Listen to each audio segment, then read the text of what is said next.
In this video, I'll be showing you the best ways to use Perplexity AI based on top recommendations from the Reddit community.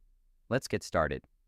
I'm browsing through a popular discussion in the Perplexity subreddit to see how power users are actually getting the most out of this tool.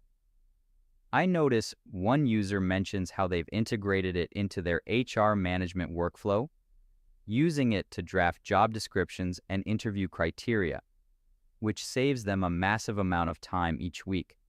As I scroll, I see another great tip about using the AI as a personal tutor for complex subjects like math, or as a quick fact checker for those tip of my tongue moments when you can't remember the name of a specific song or story.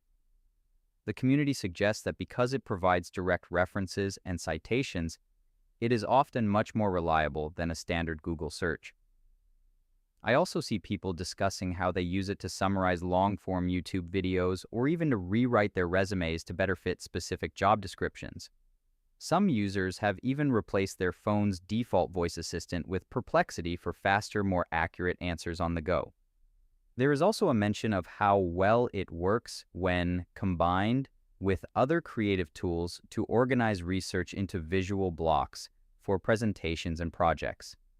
These insights show that Perplexity is a versatile powerhouse for everything from professional writing to deep academic research.